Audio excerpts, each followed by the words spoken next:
Are you crying? Your eyes? 我的眼睛流汗了。屁吗 See you later.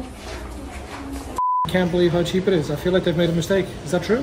Hello everybody, welcome back to the channel. My name is Alan, this is my life in Taiwan, and welcome to Zhongguo Yiyao Dashui, where yes, you have read the title correctly. Today is my first time in 16 years going under the knife. Wow. Don't worry, it's not life-threatening, but yes, today we are putting Taiwan's national health insurance system to the test. I am feeling pretty nervous. Seeing how well they can look after me with this minor surgery. I'll get into more details of what it is later, but first, let's get inside, register for the surgery, and then maybe get some hospital food. Yo, pijo ma? No pijo? And have a chat about what's actually going to happen today. This is the building where William came when he was born, and he had septicemia, blood poisoning, and Huangdan 英文是什么? Jaundice. Forget what is Huangdan. But anyway, that's where they saved William's life. 我今天有这个在5楼，在5楼。我不知道我要现在报告或还要做什么。你有接到电话通知吗？还没。哦，还没有轮到你手术，所以轮到你手术的时候，我们会打电话给你。接到电话之后再过来。OK。你这个局部麻醉，所以你可以吃东西，没关系。OK， 这个是已经付了吗？我今天要付。就是手术完之后才会知道，就是你今天要付的多少。OK， 非常好，感谢。Okay, so the first update of many that are probably going to be in this video, we have found the building where the surgery is going to take place, and we've been in to register, but the girl told me we don't actually need to register. They've got my cell phone, so actually we can just wait around, have a normal day, do some work, and then wait for their phone call, which should be coming in the next couple of hours or so. But the good news is, as you can see on my hospital report form, 可吃东西, I don't have to starve myself for this surgery. I can eat before surgery, so it's time to get inside, get some hospital food, because I'm looking forward to putting it to the test and comparing it to UK hospital food, which is notoriously terrible. But I've been reading some good Google reviews on China Medical University Hospital's food, so we can get inside, put the hospital food to the test, and then maybe we can have a little bit more of a chat about what's wrong with me, why I need the surgery, and why you guys shouldn't be worried too much about my health.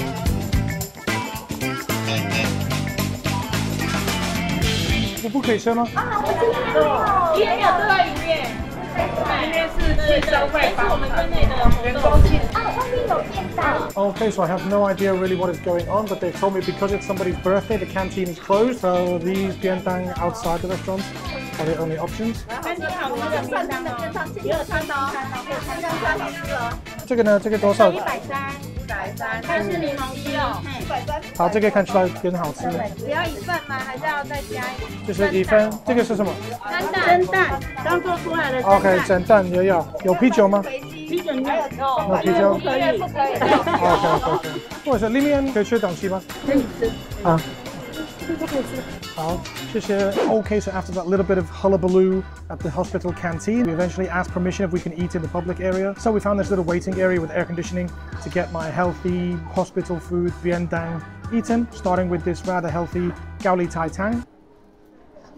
Very importantly, it's still hot. I was a little bit worried because of the location they were selling them from. They were going to be cold, but this one is still piping hot. And for my second course in this exquisite hospital restaurant experience, we've got a zhendan, which actually looks a little bit more interesting. There's a couple of beans, mushrooms, full of protein, nice and healthy. So good. It's like an omelette in a cup. So far, so good. The zhendan certainly didn't let me down. And so far, this experience is comparing much better than an English hospital would be. But the star of the show has to be this huge bientang with this huge piece of fried chicken with a sweet and sour sauce topped with tangerine. To be honest, is better than most bientang shops I've been to outside of a hospital. Usually, as I say in England, hospital food is the lowest of the low. But here in Taiwan, it seems like they put a lot more effort into their hospital food. Wow, just look how juicy and thick that chicken meat looks. That looks absolutely delicious. I'm gonna get sick more often. I'm gonna come to the hospital every day. That is really good. Okay, so time for me to sit back, relax, and get my bientang finished. Then we'll go get a drink, and as friends do, over a cup of coffee or tea, we'll have a chat about what's wrong with me and why I need this surgery. Okay, so while we're waiting for the call from the operating room, we've come to take a rest in a local coffee shop. But as I mentioned earlier, I'm sure a lot of you are dying to know what the surgery is actually for. I've been getting some health checks recently on a couple of symptoms that have been showing up with my nervous system. This video is not related to any serious problems, but a few weeks ago I was recommended to have a CT scan on my brain to see if I can find any problems, and the doctor found a small tumor, not inside my brain, but on the outside of my skull, underneath the skin, known as a lipoma. A lipoma is a benign tumor that could become cancerous, probably wouldn't, but the location of the lipoma is right on the top of my head, right in my hairline. And while editing a few videos recently, I've noticed that it started to become more apparent, more evident, probably because my hairline is going further and further back across my head. So while the doctor explained that it probably won't cause many problems in future, he did give me the option of having it removed. So I took the option of having it removed, and that's what we're doing today. But I thought, seeing as I'm having a surgery, I would share this part of my life in Taiwan with you guys. It's the name of my channel. I share the good with the bad. So yeah, hopefully everything goes well. All we need to do now is sit back, enjoy my drink, and wait for the phone call from the operating theatre.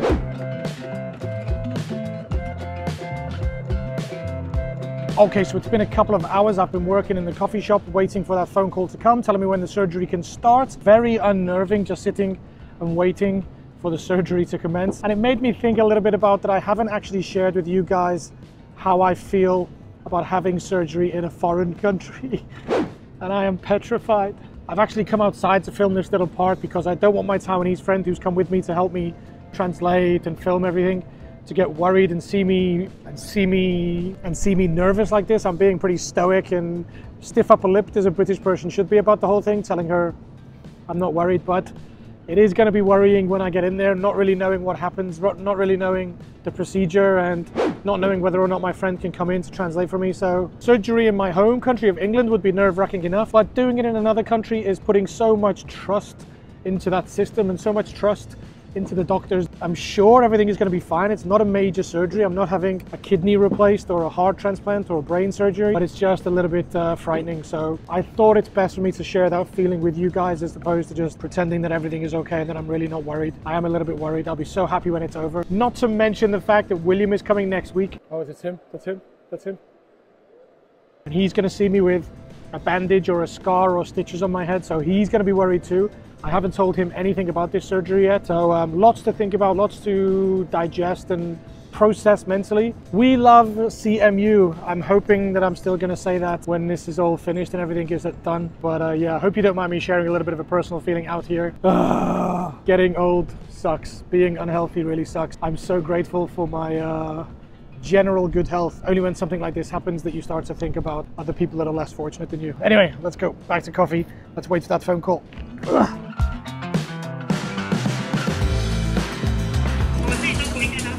哦，好，你好。要跟陈荣基院长约手术。好。那你现在可以过来吗？好 ，OK， 几点？你现在可以慢慢过来，然后你如果过来的话，还没到你就等一下。好，谢谢，拜拜。拜拜。 Rightio, the waiting is over. We were just in Louisa Coffee when we got a phone call from the hospital inviting us in to start the process of the surgery. So we're heading back into the Li Fu building, and yeah, the nerves are starting to build a little bit now. I've been distancing myself a little bit from it. Now it's time. And yeah, let's see how much of this procedure I can capture on camera for you guys. So yeah, thanks for coming with me. It's an honor to have you accompany me through this rather difficult procedure that should be quite simple, but hopefully I'll be able to show you as much of it as possible. 5th floor operating theatre, here we come. 你哪里要手术？在潮汕。好，这个可以收起来了。你是家属吗？好。外劳。那我们先进来换衣服。全部要check。对，你进来，我跟你说。你是什么名字 ？Cook Alan。啊，这个全部都要脱掉了哈。好。身上内衣、内裤全部都要脱掉，对，只可以穿这件。好。好，那这个先给你。等一下换好衣服，这边坐着等一下哈。好。Go。Okie dokie, let's get naked. Oh my god, how could I am feeling pretty nervous. Probably the most nerve-wracking thing is that my is going to pop out of this thing. Why are you getting scratched? I feel like it's going to pop out. No, it won't. It's so close. And you have to make it tight. Someone's probably died wearing it. Yeah. What are you thinking of it? This is where I just put all my trust into the doctor. But what if he's having a bad day? If he had an argument with his wife last night, or he got drunk, or has a hangover, I just have to trust that he's in good condition. Was she? Could be she. Are you crying? Your eyes? Or 你眼睛流汗了。anxious? Yeah, a little bit. Let me check you on the back. Yeah, we need to check it's the right thing. We're not going to cut off my leg or cut off my balls. Yeah. 5-star hotel in the spa. Waiting for my massage. So, as you may be able to sense, I was doing my best to hide my nervous feelings behind a light sense of humor, joking and being silly. But it wasn't until the nurse came in and asked me to sign the medical disclaimer that things really started to ramp up in seriousness. But that didn't stop the YouTuber in me trying to get permission to film the surgery. 如果他们同意就可以。 And I actually decided not to ask the surgeon and bother his important job. But soon enough, the nurse came to take me to the operating theatre, so I said my goodbyes to my friend. Bye bye. See you later.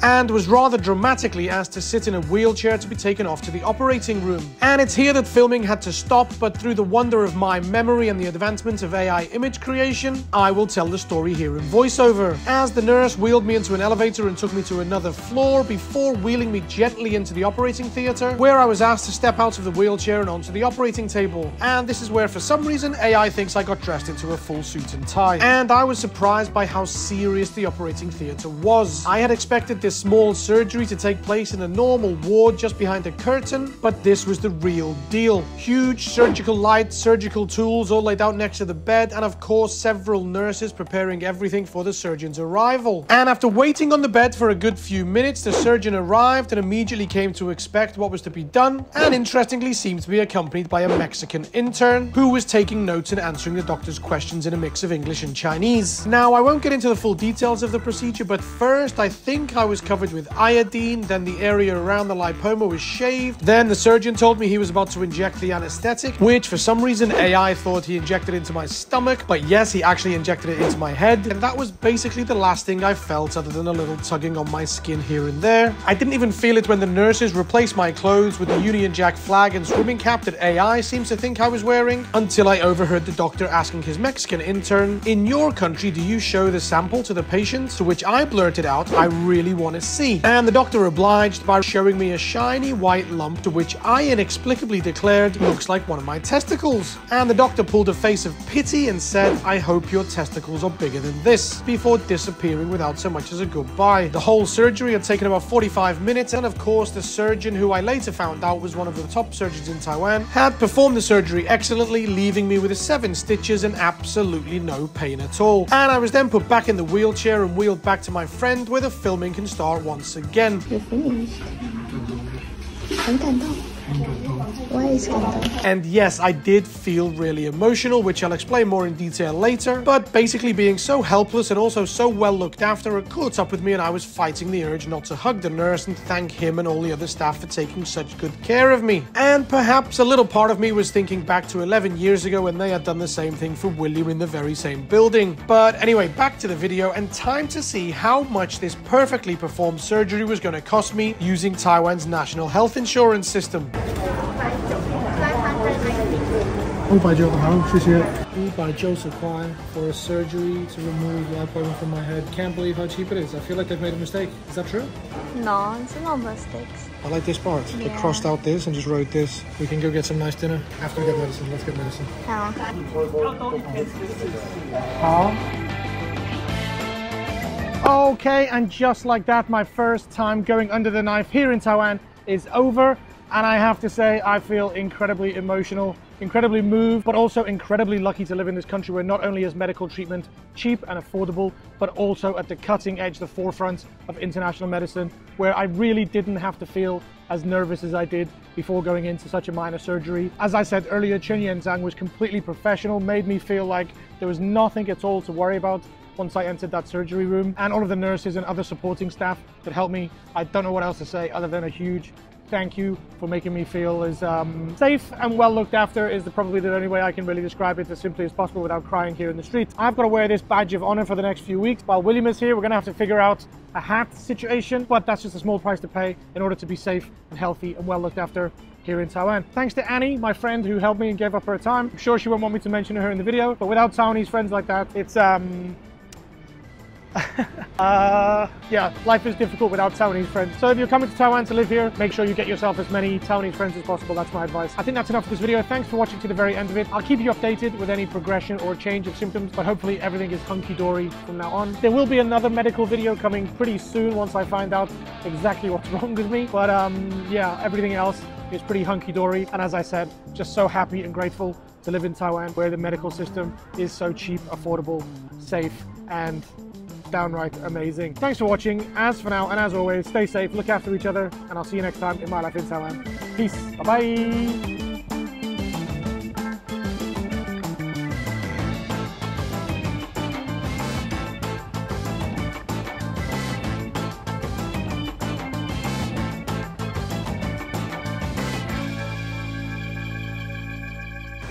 Look who's here! William is here. A little sneak peek for anybody watching to the very, very end of the video. Today is my chance to go and get my stitches taken out. So I've got my #1 caring assistant to come and help me, haven't I? Yes. Okay, and how are you enjoying Taiwan so far? Great. It's awesome. I'm having so much fun filming lots of videos with William. So if you've watched to the very end of the video, this is your little surprise. Don't tell anybody that this is at the end of the video, right? Okay, thanks for watching. Okay, thanks for watching, guys. As for now, as always, I'll see you next time in my life in Taiwan. Peace. Bye-bye.